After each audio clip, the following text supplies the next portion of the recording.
If I sign you as a producer, that don't mean you finna get on that fast. Right. You may have to keep your job until I get you a placement. You see what I'm saying? All right, who's the lazier producer? The producer who gets signed by a bigger producer to manage them and then expects that bigger producer to do everything for them, and they just pretty much stop networking. They stop trying to make better beats, and they just figure, well, I'm going to be put on by this bigger producer. They're going to get me on my placements. Or is the bigger producer who is just signing smaller producers to basically make more beats for them so that they can put their name on it and make money both as a producer and a producer manager? I have an opinion about both scenarios, and that opinion may actually surprise you. So let's talk about it. I brought it up with my co-hosts, Dame Ritter and Aaron Knight. Something that surprised me too was that DJ Toomp, who's a legendary producer, beatmaker, is signing producers. I didn't know that. If this is common knowledge, drop a comment saying duh, but I didn't know that, so that was another surprise to me. Also, last week I dropped 2 drum kits, and guess who got free copies of both? Actually, all my Patreon members got a free copy of one of the kits. The other kit, the 2 higher level memberships, got for free. That's my Damn That Hurt 8, over 250 sounds, including drum one-shots, drum loops, hi-hat loops, percussion sounds, melodic loops, all types of stuff, MIDI, everything. It's a huge kit. They got it for free. So if you want to join, get more kits for free, get all those kits for free because they're still on the site. I'm not going to remove them. The link is below. Love to see you there. You also get access to the private collab Discord. If I sign you as a producer, that don't mean you finna get on that fast. Right. You may have to keep your job until I get you a placement. You see what I'm saying? You got a lot of motherfuckers who I'd have signed a few motherfuckers who thought that they could just be around me all day, and they're like, nah, bro, like, damn, boy, you just got to check. Yeah, that came from some old shit. Or that came from this. Like, shit, man, what I got to do to get checked? I mean, you got to do your shit, but if you sit around here depending on this to actually feed you, oh, bro, you need to go clock in somewhere and come here when you get off. But if I sign... So I think this is an interesting clip because I want to know your perspective. You and Aaron have different notions of what managers should be doing for their artists. What are your initial thoughts? It's true. It's honest, but to me, that's a conversation that has to happen like before you sign. Like they should better understand expectations on both sides, because I've never managed. Actually, no, we signed producers to Funk Volume, but it takes time to get placements. Like no management situation do you immediately plug in and you start like getting money right away. Like it takes time to build. So I would have hoped he would have had a healthier conversation prior to getting into a formal partnership with a producer to squash those expectations. Like that shouldn't shock you as a manager that this person, oh, I didn't know you, I signed you already. I didn't know you had those expectations. Like, nah, I would have more fully vetted this producer and had these conversations before you signed on the dotted line.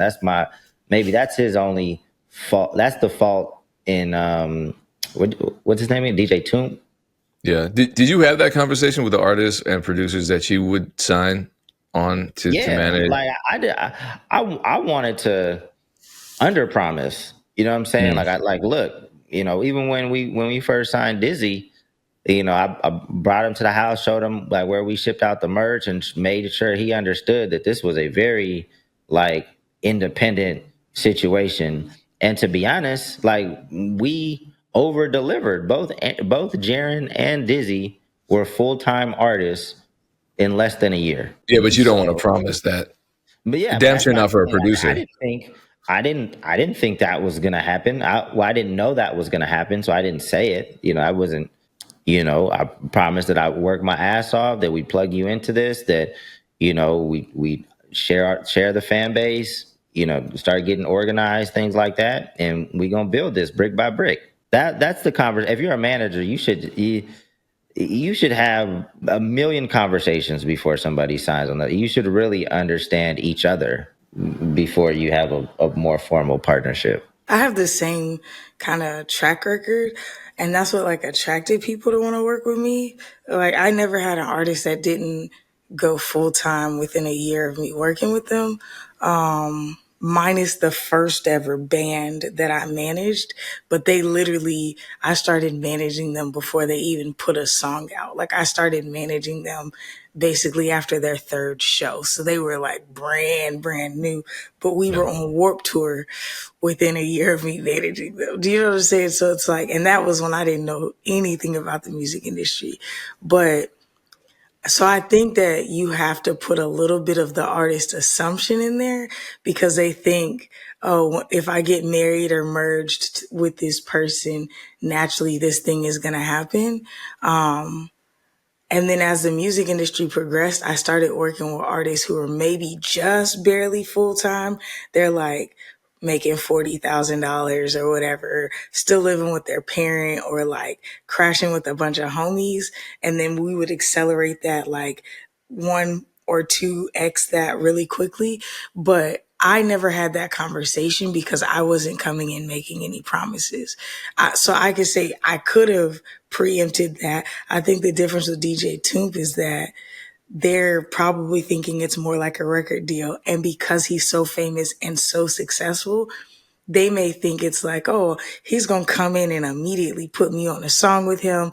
I'm going to be flying out to play. You know what I'm saying? I just think artists could be thinking from a convoluted standpoint where their assumption or artists or producers, where their assumption is that because this person is so massively successful, I think the difference between you and me, Dame, is that we were still exclusively executives. Whereas with this, it's like there's a little bit of glamour when you think about DJ Toomp because he is a producer, but he also is like a socialite, to be honest. Like he's out there in the world. He's hosting parties. He's hosting playback sessions. He's like, speaking places. So I think it's ignorance. I do think there should be a lot of conversations, and I don't think that he's making false promises, but it could just be a situation where there's not enough words shared and they're just like, oh, wait, I have to keep working. I think for me, I would always think that even when I took my first artist to Def Jam, I'm like, hey man, like granted, he was full time. He was again making like $40,000 or $50,000 a year. He was living with his mom, so it was like, I'm like, you're not going to be able to buy your mom a house off this deal. That's not even the purpose of this. So I do think that there's got to be like conversations had, but I don't know. I just feel like if you, if you're dumb, I can't fix that with a conversation. that because to me that just kind of is stupidity, but maybe that's just me being a little bit harsh. But I like know what it takes to build things, and I know what it takes to maintain things. If you think your life is about to become easier by working with me, I don't want to work with you. I'm not saying it needs to become more difficult, but your work ethic has to accelerate. There should be no decline in the way that you're moving. It should only be turning up.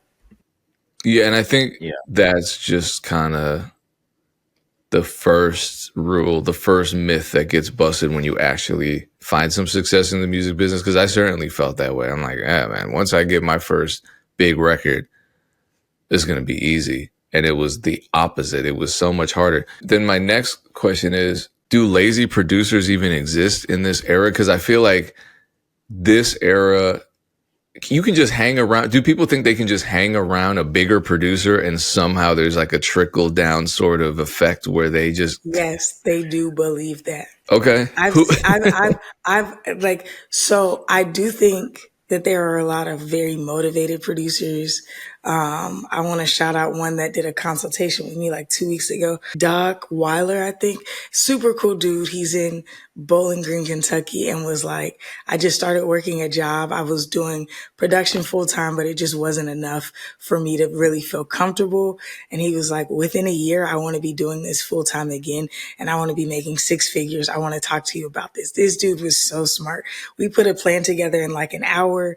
It's a wrap. I'm like, please tap back in with me. But he's just like a really smart dude. So I think I see a lot of those business savvy producers But I also see people who see a homeboy or somebody that they went to in high school with in proximity to a rapper or a successful person who believes, because I've heard that so many times, like, man, I just got to get around da da da. And once he hears this, I'm cool. I've heard several producers and rappers like, man, if I could just roll da da da's blunts, I would be cool. Like, if he's just going to put me on a little salary, like, I've heard things like this. I won't say this year, but like recently ish, do you know? So I do think that is enough ignorance to where people are like, I think it is laziness, but I think it's a lofty way of thinking. Your assumption is that there are a lot of people in this world not working. Yeah. That may be true, but in the music industry, I do not find that to be true. I find that less and less it is realistic for you to think that you're going to slide in and not work. Even I'm seeing people who have like the baby's videographers and photographers, he's changing people out because he's like, I'm not about to just be traveling and touring with y'all and y'all can't get me consistent. And like, he's like, we need to be like a media company. Like, you know what I'm saying? And then I think after he dropped the thing with Amazon, he was kind of thinking that way. Like, we need to be a media company. I'm seeing more and more people with real money who could afford to have people just hanging around being like, if you're going to be around me, you got to do something productive. Now, maybe if you're somebody's family and they take off, you can be lazy. But I feel like even to get you to that point, your family had to ride for you in a different way. So I do believe there are plenty of people who assume that eventually their laziness will pay off and they can just be lazy with another person. And I think that's super whack.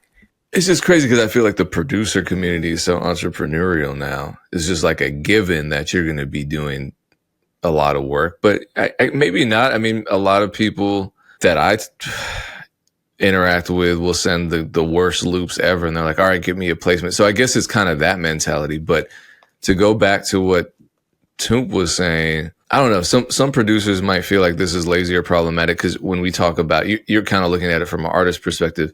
We've talked about artists signing to other artists and thinking that that's going to get them on, and then they end up in a bad position. So is it kind of the same? You know, a lot of producers are like, I don't want to sign to a bigger producer because I'm just going to get absorbed and swallowed. And I've seen that a lot where, you know, you hear a hit song, you hear the main producer's tags, and then you come to find out. I mean, I've been in those situations. You come to find out that the main producer probably did 10% of the actual production work. But they did probably 100% of getting the record placed. And so they're putting their stamp on it. Little do you know, those producers that made the beat are signed to the bigger producer. And to me, I don't know, producers might not like me saying this. It makes sense if you're a bigger producer. Like take Mike Will, for example. You got all this other stuff going on. You're signed. You have your own deal. You have your own artist. You have your own roster. You have endorsements. You don't really have time to make beats to match the demand from the industry. So you sign other people. Either you're the finisher on the projects. Either way, regardless, you end up, you get your piece for the beat that you co-produced, and you get a piece of the co-producer's piece. You know what I'm saying? And so a lot of people look at that as problematic. Personally, I don't know. At this point, I would probably sign one of those deals if it's with like a Mike Will or ATL Jacob or something. You know, I've worked on co-productions with both of them, so I doubt they're watching this, but you know what I'm saying? Contact me. But you know, it seems fair as long as it's not a terrible production deal where you can only produce for them, and if you get your own plays, then you still have to pay them the same amount. I think that can be a problem, but I'm not saying that's what's happening. I'm not hearing that that's what's happening with any of those producers. I mean, that's the main thing. Just know what you're getting into. Ask every question that you need to ask. You know, they should have asked Toomp, like, what can I expect from you? Like, are you getting a lot of inquiries that you can't handle? Am I going to be getting these co-production opportunities? Like, what exactly, how are we going to work going forward? Signing to another creative is always, it can be a concern. That, to be honest with you, when I did my research with the recent Kevin McCall video where he's talking about he doesn't have any money, he's got an EBT card. Like, I went back to see kind of like, how did Kevin McCall and Chris Brown, like, actually, how their relationship get fractured? Like, what was the problem? And I listened to an interview that he did, I think in 2015 or 2016, where he said that he signed a publishing deal through Chris. So it's not even a separate publishing deal. So I think that's probably the root of their fracture. It's just things not being transparent, or him not understanding what he's signing or understanding how he was going to work. And then he basically said, they worked on a lot of songs, but then as Chris progressed, he wanted to bring in other writers and work with other people. So that limited some of the opportunities that Kevin was getting. And then it got nasty and, just disrespectful. But a lot of it had to do with like him signing his production deal via Chris.